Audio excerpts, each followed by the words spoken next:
In his late 20s, Rick Torres was a Hartford police officer who had just come back from the military. During his time as a police officer, Rick worked for the state of Connecticut assigned to Cedar Crest Psychiatric Hospital in Newington, Connecticut. Before he became involved in law enforcement, in the 1980s, Rick was the leader of Wild Style Breakers, an iconic breakdancing crew that originally attributed to the culture of hip-hop in Hartford.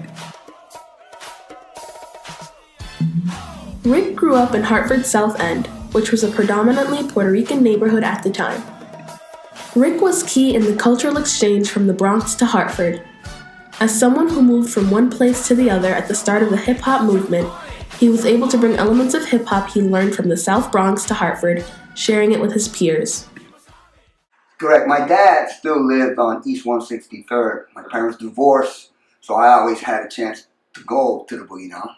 And if you look at the, at least some historical facts that people will contend sometimes, they say 163rd and Prospect, birth of hip-hop in the South Bronx. So my dad lives in Hunts Point, East 163rd, and Simpson Street. So I had a chance as a teen to go back to New York for weekends. Cool. Be exposed to the music and all this stuff. Because Hartford was still, there was only one African-American station that played R&B, hip-hop-ish stuff.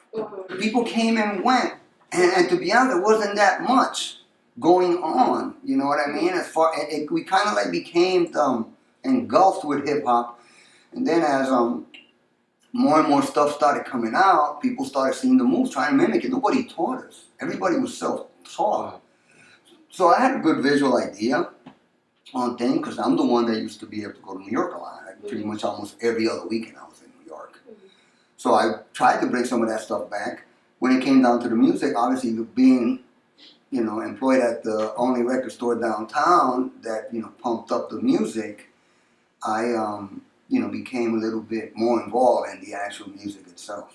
In the early to mid-1980s, Rick was the manager of a small independent record store called Disco Tape, which was located in downtown Hartford. He had a lot of customers who were DJs, as Disco Tape was the center of dance music culture for a number of years.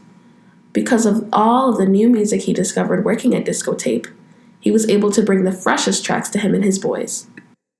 Yes, I was able to get a lot of what they call promotionals, because people would come and they would give you a vinyl, and it would be stamped for promotion only, so you could play it, or DJs to play it in clubs. The Wild Style Breakers was a b-boy group consisting of mostly Puerto Rican young men who lived in Hartford.